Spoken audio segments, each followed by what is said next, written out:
जय महाराष्ट्र विद्यार्थी मित्रांनो, कशा आहात तुम्ही सर्वजण. आपण घेतलेला आहे रेझोनन्स फ्रिक्वेन्सी. आता त्यावरती आपल्याला काय घ्यायचे, प्रॉब्लेम घ्यायचे आहेत. क्वालिटी फॅक्टर झाले, बँडविड्थ झाले आणि त्यानंतर आपला फ्रिक्वेन्सी होता रेझोनन्स फ्रिक्वेन्सी ते पण व्यवस्थितरित्या कंप्लीट झालेला आहे आणि त्यावर त्याच प्रॉब्लेम बघायचे आहेत आपल्याला. जर तुम्ही इलेक्ट्रिकल मध्ये शिकत असाल किंवा ईजे मध्ये शिकत असाल पॉलिटेक्निक साठी, तर अशा टाइपचे प्रॉब्लेम 4 मार्कला येतात. मग ते आपल्याला एक प्रॉब्लेम सोडवायचे आहेत आणि याच्यावरती आपल्याला होईल तेवढे जास्त प्रॉब्लेम आपल्याला घ्यायचे आहेत. मग बघा, पहिला प्रॉब्लेम काय आहे, त्यानंतर हा सेकंड प्रॉब्लेम आहे. हा प्रॉब्लेम मी सोडून दाखवतो. हा येते का बघा तुम्हाला. जर नाही आला तर मी तर आहे सोडवण्यासाठी. ओके, तर बघायचं आहे. पहिला प्रॉब्लेम काय आहे, आरएलसी सिरीज सर्किट म्हणजे काय, एक आरएलसी सिरीज सर्किट आहे.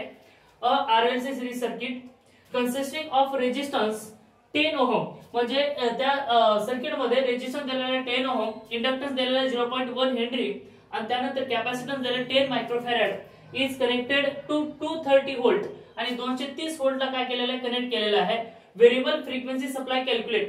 आता बघा, व्हेरिएबल फ्रिक्वेन्सी आहे म्हणजे एक अशी फ्रिक्वेन्सी दिलेली आहे की त्याला आपण व्हेरिएबल करत असतो आणि त्या व्हेरिएबल फ्रिक्वेन्सी सोबत आपल्याला काय काय काढायचे ते बघा. कॅल्क्युलेट काय म्हणले, frequency at which circuit behaves as a purely resistive circuit. Okay, आता या ठिकाणी तुम्हाला म्हटलंय की अशी फ्रिक्वेन्सी काढा की त्या फ्रिक्वेन्सीला जो काही सर्किट आहे तो प्युअरली रेजिस्टिव्ह असायला पाहिजे.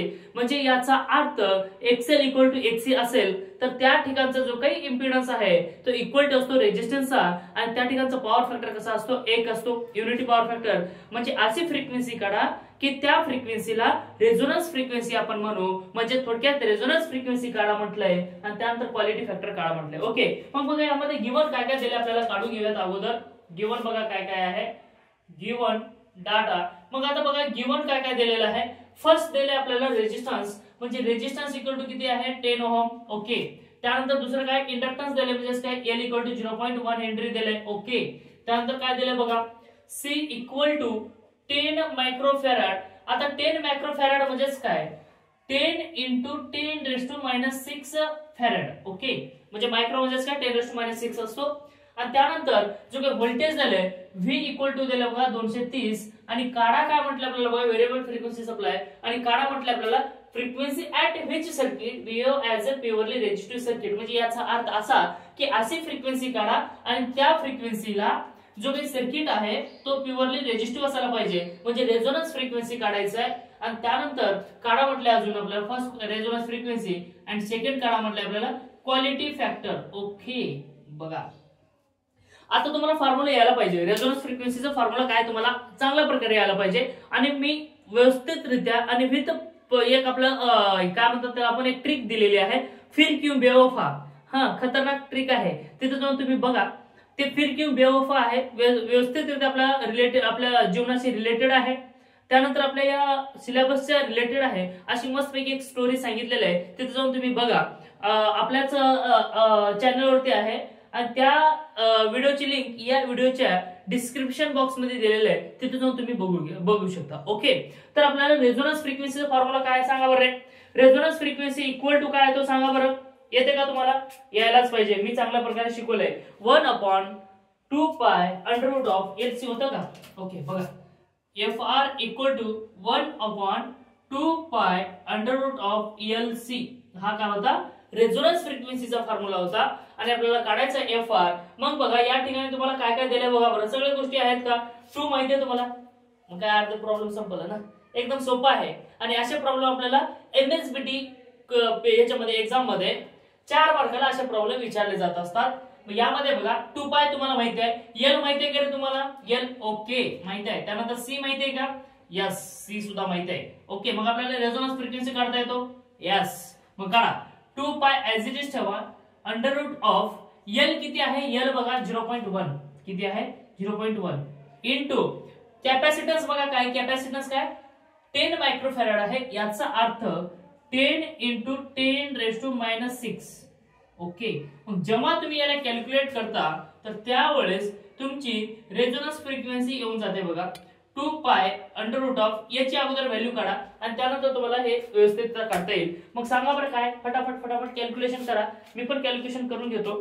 तर काय येते बघा, फक्त अंडर रूट मध्ये काय येणार आहे, 0.1 into 10 into 10 raise to minus 6. Okay, जे काही तुमचं येईल तो येणार आहे. ओके, बरं आपण याचं सगळंच काढून घेऊयात. 10⁻1 इंटू 10⁻³ इथपर्यंत क्वेश्चन येत असतो. अंडर रूट मध्ये नाही, आपलं फक्त अंडर रूट मध्ये. ओके, एक मिनिट. 0.1 इंटू 10⁻⁻6.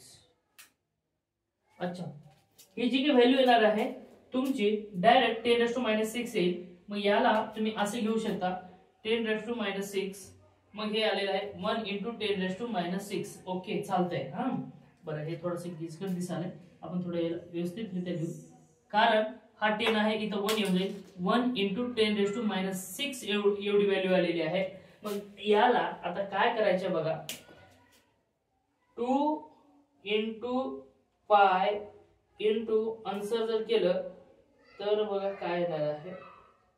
आपली जी काही टोटल व्हॅल्यू येऊन जाणार आहे ती रेझोनन्स फ्रिक्वेन्सी आपल्याला भेटून जाईल. मग ती रेझोनन्स फ्रिक्वेन्सी बघा किती येते, आन्सर मध्ये सांगा बरं किती येते. कमेंट मध्ये सांगा लवकर.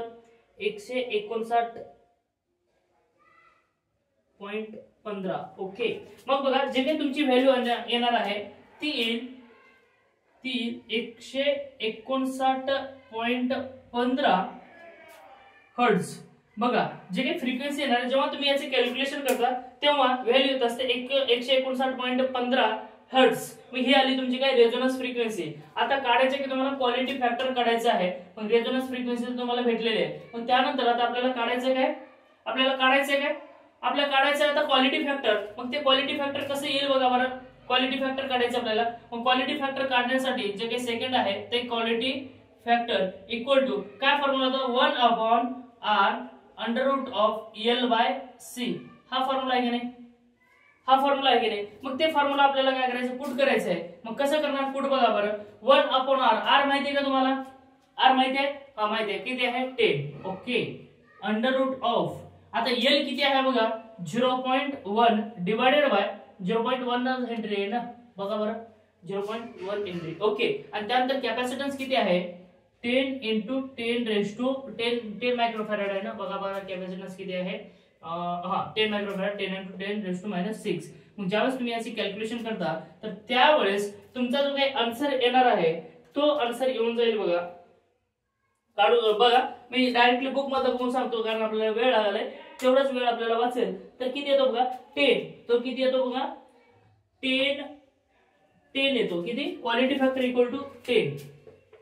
जेव्हा तुम्ही याला कॅल्क्युलेशन करता तर त्यावेळेस तुमचा क्वालिटी फॅक्टर येऊन जातो 10. मग आपल्याला ही व्हॅल्यू भेटलेली आहे. म्हणजे बघा काय म्हटलं होतं आपल्याला, एक असं सर्किट आहे, त्या सर्किट मध्ये रेजिस्टन्स लावलेले आहेत, इंडक्टर लावलेले आहेत आणि कॅपॅसिटर लावलेले आहेत, आणि त्यानंतर व्होल्टेज सुद्धा लावलेले आहे 230 व्होल्टेज. आणि आपल्याला काढा म्हणते रेझोनन्स फ्रिक्वेन्सी मध्ये की अशी फ्रिक्वेन्सी काढा की त्या फ्रिक्वेन्सीला जो काही झड आहे तो प्युअर रेजिस्टिव्ह होऊन जाईल किंवा सर्किट ही प्युअर रेजिस्टिव्ह होईल. म्हणजे याचा अर्थ रेझोनन्स फ्रिक्वेन्सी, आणि रेझोनन्स फ्रिक्वेन्सी म्हणजे काय, ज्या कंडिशनला एक्सेल इक्वल टू एक्सी येत असतो तर त्यावेळेस आपला सर्किट काय असतो resonance frequency.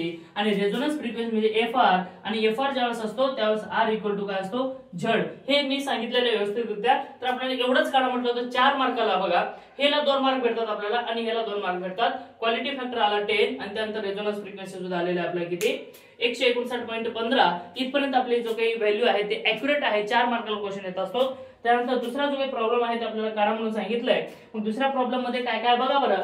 an AC series circuit, आता ते पण सेमच आहे. an AC series circuit has a resistance of 10 ohm. यामधला जो काही रेजिस्टन्स दिलाय तो काय काय दिलाय बघा बरं. आपण अगोदर गिवन काढून घेऊ. गिवन बरं तुम्हाला येते का बघा बरं. गिवन काय काय बघा, 10 ओहम रेजिस्टन्स आहे, म्हणजेच काय आर किती आहे 10 ओहम आहे. आणि त्यानंतर इंडक्टन्स ऑफ, आणि L किती आहे बघा 0.2 हेनरी. आणि त्यानंतर कॅपॅसिटन्स दिले बघा C इक्वल टू किती आहे 60 मायक्रोफॅरड, म्हणजे 10⁻⁻6 फॅरड. ओके, इथपर्यंत आला, चालतंय. ओके, त्यानंतर काय रेझोनन्स फ्रिक्वेन्सी, आणि कॅल्क्युलेट काय करा म्हणते बघा आपल्याला. फर्स्ट म्हणते रेझोनन्स फ्रिक्वेन्सी काढा, त्यानंतर सेकंड बघा काय म्हणताय करंट, करंट. ओके, त्यानंतर थर्ड काय काढा म्हणते बघा. Third power at resonance is applied voltage is given 200 volt. आणि त्या ठिकाणचं पॉवर काढा म्हटले म्हणजे P, पण P कधी काढा म्हटले ऍट व्होल्टेज किती आहे 200. जर 200 व्होल्ट असेल त्या सर्किटचा तर त्यावेळेचा पॉवर काढा म्हटलंय. मग सोपं आहे. रेझोनन्स फ्रिक्वेन्सीचा फॉर्म्युला तुम्हाला माहिती आहे. हे फॉर्म्युला आहे बघा रेझोनन्स फ्रिक्वेन्सीचा. ते कुठा म्हणजे जेव्हा तुम्ही फुटता तेव्हा तुम्हाला व्हॅल्यू भेटून जाईल. म्हणजे बघा या ठिकाणी म्हणजे असं लिहायचं आपल्याला, थोडंसं लिहू म्हणजे आपल्याला समजेल. To calculate resonance frequency. Okay, मग रेझोनन्स फ्रिक्वेन्सी म्हणजे काय, FR = 1/2π √LC. हा फॉर्म्युला मी तुम्हाला व्यवस्थितरित्या काढून दिलेला आहे. मग ते तुम्ही तिथे जाऊन बघू शकता. 1/2π घ्या, अंडर मध्ये L ची व्हॅल्यू किती 0.2 आहे इंटू C ची व्हॅल्यू बघा कुठे आहे, L चा झाला C चा आहे 60 × 10⁻⁻6. ओके, इथपर्यंत आलेला आहे. मग बघा ज्यावेळेस तुम्ही याला सॉल्व्ह करता आपल्या कॅल्सीमध्ये तर आपली व्हॅल्यू येणार आहे. आपण डायरेक्ट घेऊ कारण थोडंसं कॅल्क्युलेशनसाठी वेळ लागेल. मग ते वेळ वाचवण्यासाठी ते आपल्याला येऊन जाईल 45.94.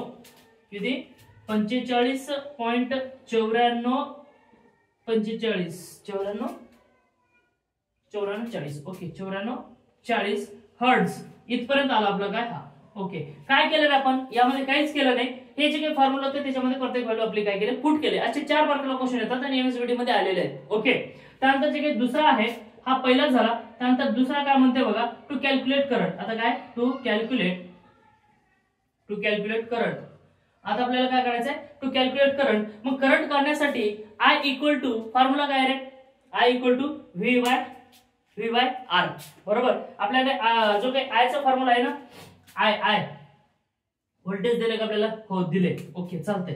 To calculate current I = V/R म्हणा किंवा V/Z म्हणा, काही म्हटलं तरी एकच आहे कारण रेझोनन्स फ्रिक्वेन्सी आहे. मग V किती आहे सांगा, 200 डिवाइडेड बाय बघा इथं व्होल्टेज दिलेले काय 200 डिवाइडेड बाय रेजिस्टन्स किती आहे बघा बरं 10. ओके चालतंय. मग याची व्हॅल्यू काढा, हा 0 काढला म्हणजे राहिले किती 20 एंपियर. करंट पण आला रे आपला, सोपा आहे. आणि त्यानंतर काढा काय म्हटलं तर पॉवर. आता काय थर्ड आपल्याला म्हटलंय पॉवर. To calculate power. आता आपल्याला काय करायचंय, पॉवर काढायचं आहे.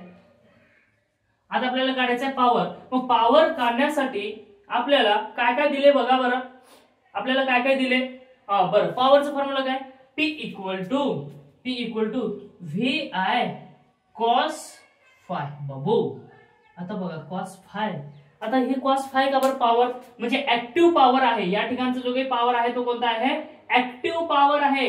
ज्या पॉवरला रेझोनन्स झाले त्या ठिकाणचं पॉवर काढायचं आहे. ओके, मग बघा जर आपल्याकडे एसी सर्किट असेल तर त्या ठिकाणी cos φ घ्यावं लागतं. आणि ज्या फ्रिक्वेन्सीला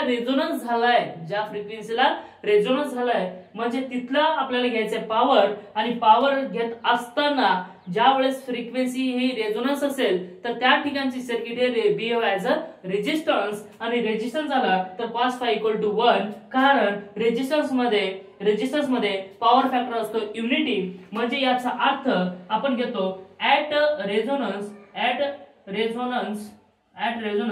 cos φ = 1. कारण युनिटी असतो. बरोबर, कारण त्या ठिकाणी असतो फक्त रेजिस्टन्स. आणि रेजिस्टन्स जर असला तर आपल्याला घेता येत असतो cos φ = 1 आणि पॉवर फॅक्टर काय असतो आपला 1. मग आपल्याला पुट करावर व्हॅल्यू P = V किती आहे 200. करंट किती आहे बघा 20 गुणिले हा 1. मग किती झालं रे, P = 4000 होते का बघा, हे 2 4 आणि 3 4000 वॅट. किती झालं वॅट. किंवा याला तुम्ही लिहू शकता 4 किलोवॅट. किती 4 किलोवॅट. म्हणजे आपला पॉवर पण आला. बघा काय काय काढा म्हटलं होतं आपल्याला, करंट काढा म्हटलं होतं, पॉवर काढा म्हटलं होतं. आणि त्यानंतर आपल्याला अजून काय काढा म्हटलं होतं, current, power and resonance frequency. हे सगळ्या गोष्टी आलेल्या आहेत. अशा प्रकारे आपल्याला काय एमएसबीटी मध्ये क्वेश्चन येत असतात. आणि चॅनलवरती जर तुम्ही नवीन असाल, RR क्लासेस या चॅनलवरती तुम्ही नवीन असाल तर आता सबस्क्राईब करून घ्या. आणि ज्या मित्रांना हे काही समजत नाही ते त्यांना पाठवा. कारण याच्यामध्ये खूप मोठं वाटतंय, डोक्याला टेन्शन येते. एसीबी आहे, रेझोनन्स बी सगळं आहे. पण याच्यामध्ये फक्त फॉर्म्युले तुम्ही लक्षामध्ये ठेवा आणि कॅल्क्युलेशन करता आलं पाहिजे. कॅल्क्युलेशन जर करता आलं तर एकदम सोपं आहे. ओके, मग बघा जे काही तुम्हाला डाऊट असतील ते मला कमेंट करत चला, मी तुम्हाला त्याच्यावरती व्हिडिओ बनवत असतो. तर खरंच व्हिडिओ आवडला असेल लाईक करा, शेअर करा आणि सबस्क्राईब करा. Thank you, take care, bye bye, all the best.